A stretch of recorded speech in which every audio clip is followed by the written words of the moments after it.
All right, let's talk about one of the most popular investment tools out there, Lifecycle funds. They basically promise to put your retirement savings on autopilot.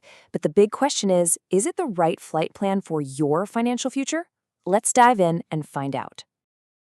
For millions of people, the answer to this is a definite yes, even if they don't quite realize it. But what is that autopilot actually doing? And maybe even more important, is it flying you to the destination you really want to go to? I mean, let's be real. Managing your own investments for decades, it can feel like you're flying through some serious turbulence. And what's wild is that most of us, when we're left to our own devices, run into the exact same problems over and over again. First up, you've got the emotional roller coaster. It's so human. Our instincts just scream at us to buy high when markets are booming because we have that fear of missing out. And then when things dip, we panic and sell low. That 1-2 punch can absolutely crush your long-term returns. Then you've got the rebalancing headache. You're supposed to be tweaking your mix of stocks and bonds every so often to stay on track. But who has the time? It's so easy to forget, and if you don't do it, your portfolio can drift into a risk zone you never, ever intended to be in. And finally, the big one, analysis paralysis. There are literally thousands of funds to choose from. It's so overwhelming that a lot of people just do nothing at all, and that leaves their hard-earned money just sitting on the sidelines, not working for them. Well, this is where the Lifecycle Fund swoops in. It's designed to be your sophisticated financial autopilot, handling all of that turbulence, all that complexity for you. So what is it exactly? Well, a Lifecycle Fund, sometimes called a target date fund, is basically an all-in-one portfolio. It's super simple. You just pick a fund that has a year in its name, say 2050, that's close to when you want to retire. And that's it. The fund automatically handles the rest, shifting its strategy as you get closer and closer to that date. And let me tell you, these things are unbelievably popular. By the end of last year, investors had poured a staggering $3.5 trillion into these funds. For so many people with a 401k, this is the default investment. It's the autopilot that got switched on for them from day one. Okay, with $3.5 trillion on the line, we have to ask, how does this autopilot actually fly the plane? Well, the secret sauce is this really clever mechanism called the glide path. The glide path works exactly like a plane coming in for a landing. Think about it. When the plane is still far away, it's high and it's fast, right? Covering a ton of ground. But as it gets closer to the runway, it gradually slows down, lowers its altitude, and gets ready for a nice, smooth touchdown. Your investments do the exact same thing. Let's break this down. When you're early in your career, let's say around age 25, your single biggest asset is actually your human capital. That's all the money you're going to earn in the future. Since that income stream is pretty stable, kind of like a bond, the fund can afford to be way more aggressive with your actual money, putting maybe 90% in stocks to really go for growth. Okay, now fast forward to mid-career. You've turned some of that future earning potential into actual cash. You've got less time to recover from a big market crash, so the autopilot starts its descent. It starts shifting the mix to something more balanced, maybe like 70% stocks and 30% bonds. And then, as you're approaching that landing strip, your retirement date, the whole game changes.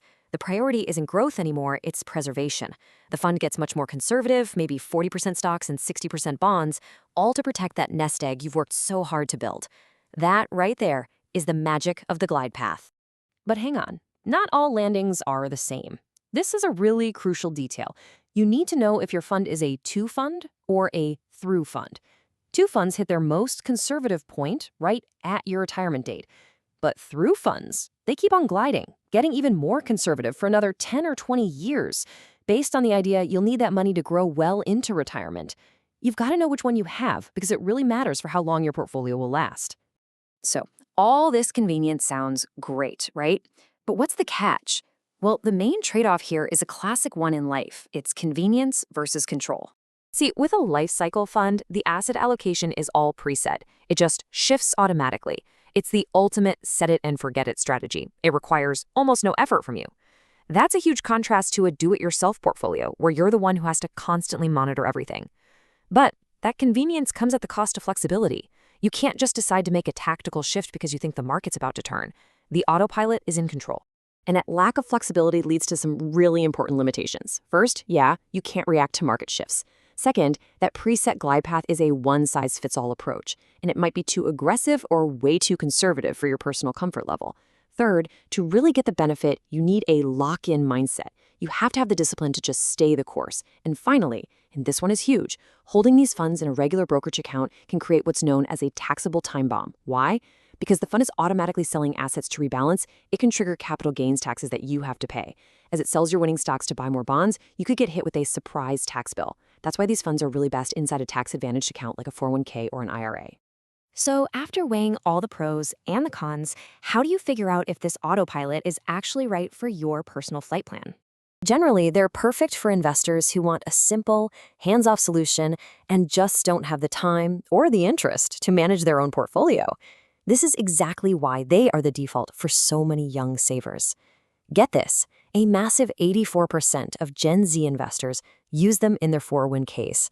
It gives them that discipline and automatic diversification right from day one. If you decide this route is for you, picking one is pretty straightforward. Step 1, pick the fund with the date closest to your retirement goal. Easy enough. Step 2, check the fees. Seriously, even tiny differences in fees can add up to a fortune over decades. And step 3, understand that glide path. Is it a to or a through fund? And does its risk profile really truly match your own? Which brings us right back to our final question. Look, a Lifecycle fund is an incredibly powerful tool that has made investing simple for millions. But an autopilot is only useful if it's programmed for the right destination. So take a moment and look at your own portfolio. Is your autopilot taking you where you truly want to go?